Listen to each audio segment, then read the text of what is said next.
God is good, and with each day that passes brings us a day closer to the launch of Baldur's Gate 3. Today, guys, I want to talk about a few little hints, a few little tips that will help out with understanding Dungeons & Dragons 5th Edition enough to get by for what you need to know for Baldur's Gate 3. Now, it's worth mentioning that past Baldur's Gate games were actually based on Advanced Dungeons & Dragons, also some people call it Dungeons & Dragons 2nd Edition. There's a difference. There's quite a big difference from that edition all the way to 5th Edition. And today I just want to kind of break down a couple of things that I think will be very important for you to know going into Baldur's Gate, to understand the lingo, to understand how different things work and all that kind of thing. Now, before we get started, if you are new here, please consider subscribing, especially if you're interested in JRPGs, RPGs, CRPGs, as well as old school MMOs, and of course, I specialize in Pantheon Rise of the Fallen. And a big shout out to the members of Napalm. Thank you so much for your support. I could not do this without you, and if you are interested in becoming a member of the Napalm, please click the join button down below for more information and a list of perks. Now, at the time of this recording, the game actually launches tomorrow. We are almost freaking there. And for anybody that's watching this video while it's fresh and new before Baldur's Gate 3 comes out, I just want to say that I did a little research and the game is supposed to come out at 10:30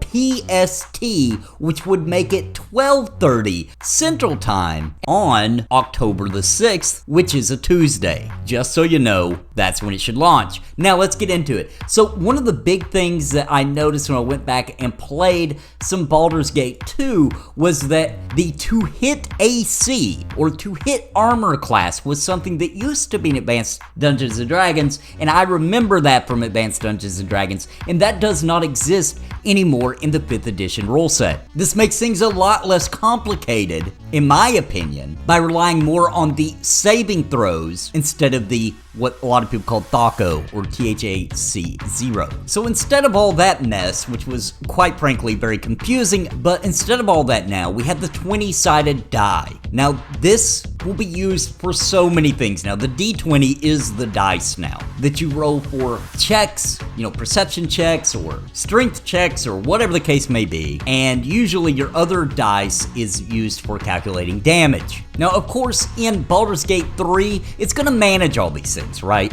So you don't have to do all these calculations like you would if you're sitting down on a tabletop. However, understanding them is still really important for you to be able to correctly create a character or understand what's happening, or if you want to optimize everything, if you want everything to be really fluid. And something that probably should go without saying, but just in case, is that Dungeons & Dragons is a turn-based game, right? You take turns, and you roll initiative at the beginning of an encounter, which determines who goes first, whoever gets the highest roll, all the way down to the lowest roll. And Baldur's Gate 3 is going to use the same thing. It's actually going to have initiative checks to find out the order things go. I love this. A lot of people hate this about Baldur's Gate 3. I think, in my opinion, that the major difference is I think D&D lovers will love the turn-based system, but people who are more of a Baldur's Gate fan don't so much like it, because Baldur's Gate 1 and 2 was more the classic CRPG approach where everything just happens and you pause it when you want. So it's more about setting your party up to do things on their own, with you having minor influences that you may have to pause it and change tactics a little bit. And I understand that's a fun system too. I personally think turn-based is more fun and more strategic, and every single decision is your decision, and I personally love it. And plus with D&D, you take into effect how far the player can move per turn and all these kind of things that, in my opinion, really just change the game and make combat this really strategic kind of situation. And this is true to D&D, and that's the goal of Baldur's Gate has always been to be as true to D&D as it possibly can be. So going turn-based, in my opinion, was a great move to be faithful to Dungeons & Dragons, which is Larian's complete focus. Now, this means that each character is entitled to one action per turn. They can attack, they can do a spell or use an item, and they get movement as well. And sometimes, depending on the class, you get bonus actions and things like that. And of course, that's without going into spells that may cause you to get haste or something like that to move further, all those kind of things. But as I said before, the initiative roll is going to be at the beginning of combat, and that is going to be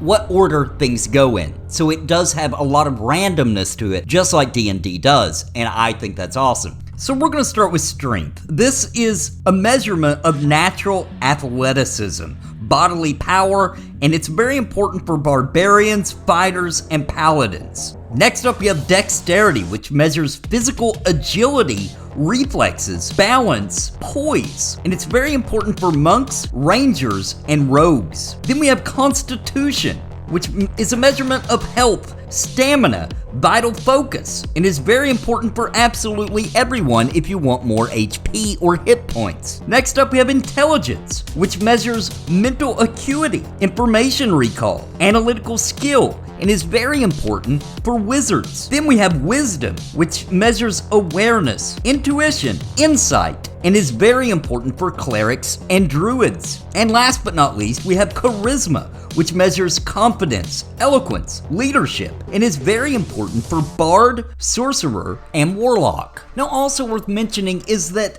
in Dungeons & Dragons, characters don't just run around by themselves soloing usually.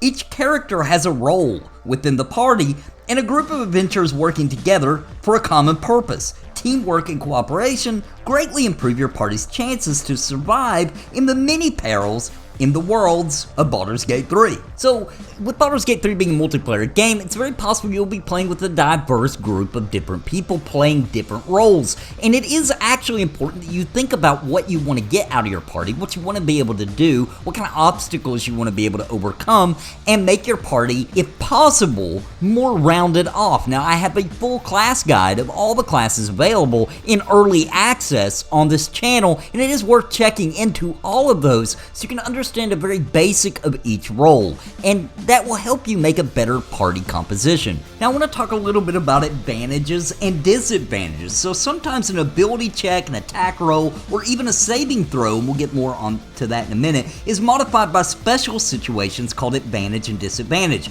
So advantage reflects the positive circumstances surrounding a d20 roll. So while disadvantage reflects the opposite. When you have either advantage or disadvantage, you roll a second d20 when you make the roll. You use the higher of the two rolls if you have advantage, and you use the lower roll if you have disadvantage. So for example, if you have disadvantage and roll is 17 and a 5, then you have to use the 5 because you're at a disadvantage. But if you have advantage and roll those numbers, then you would use the 17 because you have the advantage. Now, once again, a lot of this is going to be automated, but it's still important for you to understand that that's how advantage and disadvantage works, because when you're in those scenarios, it's kind of important to understand how those numbers are coming up. Now, let's talk a little bit about saving throws. So a saving throw, also called a save, represents an attempt to resist a spell, a trap, a poison, a disease, or a similar threat. You don't normally decide to make a saving throw, you are forced to make one because your character or monster is at risk of harm. To make a saving throw, roll a d20 and add the appropriate ability modifier. For example, you use your dexterity modifier for a dexterity saving throw. A saving throw can be modified by a situational bonus or penalty and can be affected by advantage or disadvantage, as we just talked about. Each class gives proficiency in at least 2 saving throws. The wizard, for example, is proficient in intelligence saves. The result of a successful or a failed saving throw is also detailed in the effect that allows the save. Usually, a successful save means that a creature suffers no harm or reduced harm from that effect. Now, don't let your head start spinning wildly around like some kind of exorcism. It's going to be okay because a lot of this, the system is just going to do for itself because it is a video game. However, I just want to get in depth on a lot of these things. Now, here's something that is really important I feel like to know, and that's talking about the different abilities. Now, see, in MMOs and RPGs, we typically call these stats, right? And it is a little confusing when it calls it an ability for a person like me who plays a lot of MMOs, because an ability means something totally different to my brain. But when we're talking about abilities in Dungeons & Dragons, we're actually talking about what you might refer to as stats, such as strength, So strength, as we talked about, is a measurement of bodily power, athletic training, and the extent at which you can exert raw physical force. So you might get a strength check in an attempt to lift, push, pull, or break something, or to force your body through a space, or to otherwise apply brute force to a situation. The athletic skill reflects aptitude in certain kinds of strength checks. Next up, we have dexterity. So dexterity measures agility, reflexes, and balance, and dexterity checks can model any attempt to move nimbly, quickly, or quietly, or to keep from falling on tricky footing. The acrobatics, or sleight of hand, and stealth skills reflect aptitude in certain kinds of dexterity checks. And then we have intelligence. So intelligence measures mental acuity, accuracy of recall, and the ability to reason. So an intelligence check comes into play when you need to draw on logic, education, memory, or deductive reasoning. The arcana, history, investigation, nature, and religion skills reflect aptitude in certain kinds of intelligence checks. And then we have wisdom. Wisdom reflects how attuned you are to the world around you and represents perceptiveness and intuition. So wisdom checks might reflect an effort to read body language, understand someone's feelings, notice something about the environment, or care for an injured person. The animal handling, insight, medicine, perception, and survival skills reflect aptitude in certain kinds of wisdom checks. And then we have charisma. So charisma measures your ability to interact effectively with others. It includes such factors as confidence and eloquence, and it can represent a charming or commanding personality. So charisma checks might arise when you try to influence or entertain others, when you try to make an impression or tell a convincing lie, or when you are navigating a tricky social situation. The deception, intimidation, performance, and persuasion skills reflect aptitude in certain kinds of charisma checks. Now let's cover rest, because there's different types of rest. So heroic though they might be, adventurers can't spend every hour of the day in the thick of exploration, social interaction, and combat. Sometimes they need to rest, time to sleep and eat, tend to their wounds, refresh their minds and spirits for spellcasting, and brace themselves for further adventure. Adventurers, as well as other creatures, can take short rests in the midst of a day and a long rest to end it. So a short rest is a period of downtime, usually about 1 hour long, during which a character does nothing more strenuous than eating, drinking, reading, and tending to wounds. A long rest is a period of extended downtime, usually around 8 hours long, during which a character sleeps for at least 6 hours and performs no more than 2 hours of light activity, such as reading, talking, eating, or standing watch. At the end of a long rest, a character regains all lost hit points. The character also regains spent hit dice up to a number of dice equal to half of the character's total number of them. A character, however, can't benefit from more than one long rest in a 24-hour period, and a character must have at least one hit point at the start of the rest to gain its benefits. Now, of course, I forgot to mention that during a short rest, you do also regain some hit points. However, it's not quite as beneficial as a long rest, obviously. Now, it looks like the Baldur's Gate 3 is going to take advantage of difficult terrain. So this is something in D&D where basically combat rarely takes place in bare rooms or on featureless plains. Boulder-strewn caverns, briar-choked forests, treacherous staircases. The setting of a typical fight contains difficult terrain. Every foot of movement in difficult terrain costs 1 extra foot. The rule is true even if multiple things in a space count as difficult terrain. Low furniture, rubble, undergrowth, steep stairs, snow, and shallow bogs are examples of difficult terrain. The space of another creature, whether hostile or not, also counts as difficult terrain. So basically, when you're moving in bogs and all the rubble or any kind of difficult terrain, it basically just takes half of your movement. In other words, you have to use double as much to move. So you get to move half as much is basically how that works. Now, another term that I'd like to touch on real quick is being prone. So combatants often find themselves lying on the ground, either because they are knocked down or because they throw themselves down. Now, you can drop prone without using any of your speed, but standing up takes more effort. Doing so costs an amount of movement equal to half of your speed. For example, if your speed is 30 feet, you must spend 15 feet of movement to stand up. You can't stand up if you don't have enough movement left, or if your speed is 0. To move while prone, you must crawl